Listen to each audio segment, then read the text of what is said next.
This is my main workbench, and it's about 24 years old, and I don't think I've ever refinished the top in those 24 years, and today I decided it was time to do that. So the first thing I did was clean off the top, and as I was doing that, I'm looking at my face vise here on the end, and it's always bugged me that this board that I used is shorter than the bench top. So I think I'm going to replace that first.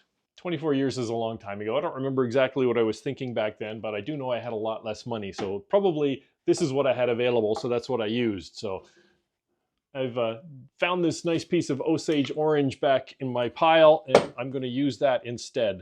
I need something about 4 inches wide and 14 inches long. My piece of Osage has got just a little curve on here. So this face is going down on the joiner. Yeah, and I had one of those pushing stop instead of record moments, so I did not get the jointing footage. But Osage is really cool how greeny yellow it is when it's freshly jointed. I mean, here's the rough face, so I know it's going to go dark, but I do get a kick out of how the color change. So anyways, onto the planer. We're not looking for a specific thickness. I just want the other face to be cleaned and parallel to the flat face.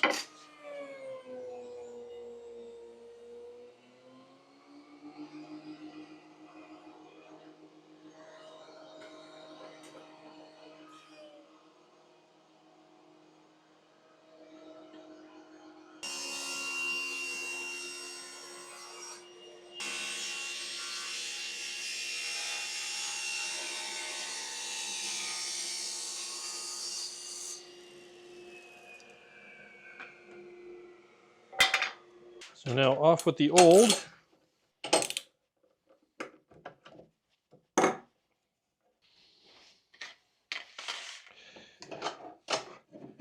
This is just held in place with some bolts that are set flush inset, or not flush, inset. Tap those free.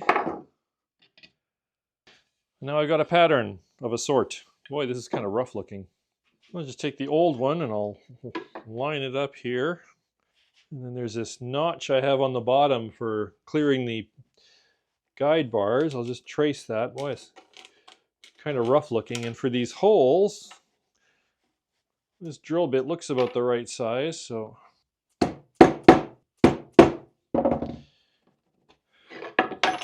should be just a matter of lining up the drill bit and going through. But first I need to do a slight recess there for these bolts. Not going that deep, so I'm just going to freehand a little bit, and I'll just line up the Forstner with that same hole.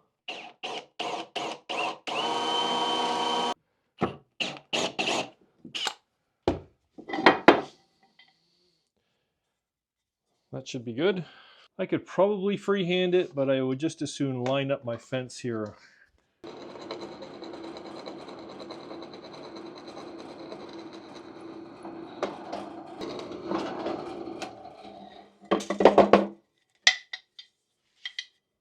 And next, the little bandsaw work.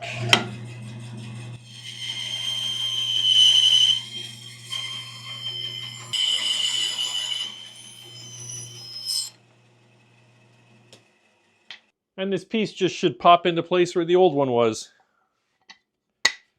These bolts have a little notch there, so I'm going to have to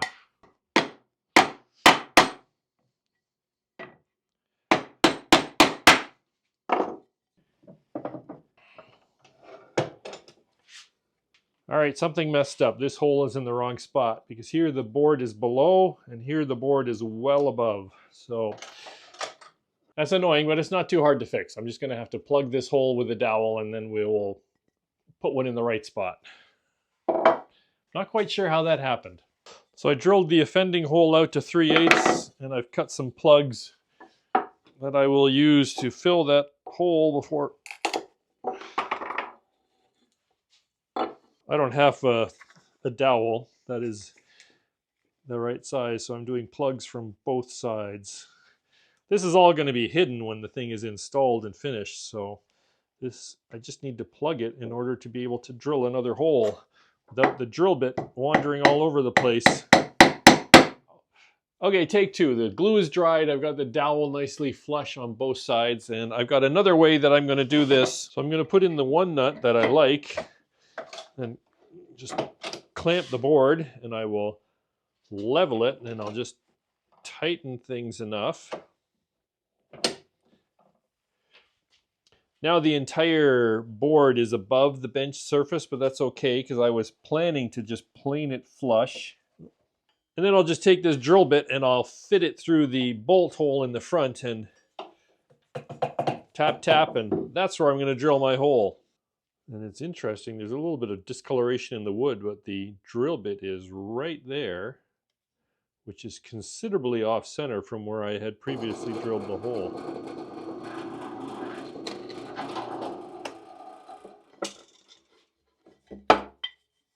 For the countersink, I can't freehand this now because the drill bit would just dance all over the place, so I have to use the drill press. Even so,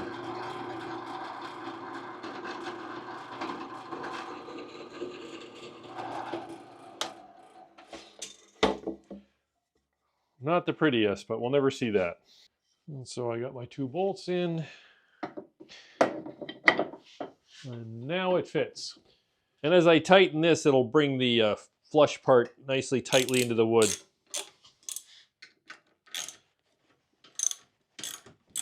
It's been many years since I picked this thing up.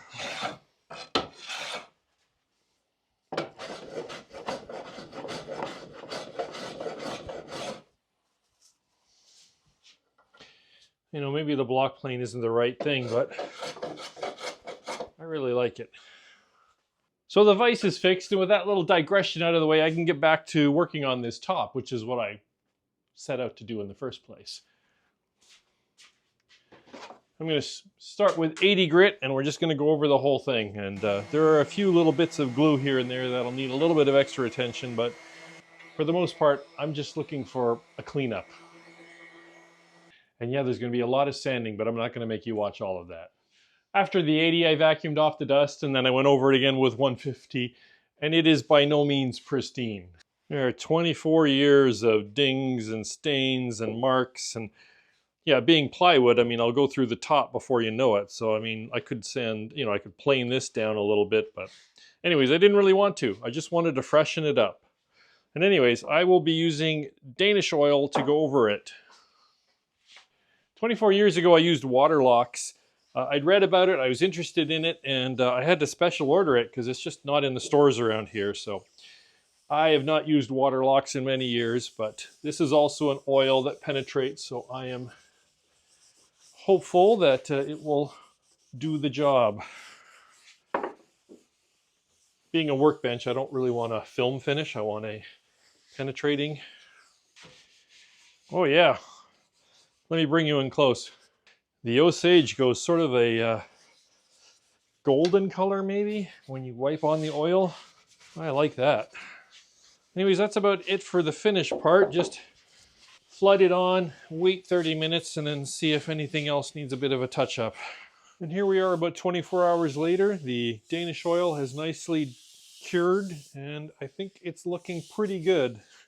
I mean, when I say pretty good, I mean it's still 24 years old and totally beat up and marked and lined and scratched, but it's clean and it has a nice fresh coat of finish on. So let's talk about my woodworking bench. So back 24 years ago when I designed it, I drew inspiration from all kinds of sources, but there isn't like one inspiration for it. So it's not a Roubo, it's not a Scandinavian. It's got some shaker inspiration, but yeah, it's sort of a mishmash. It was designed to fit a small basement shop of a guy who was just starting out in the woodworking at the time.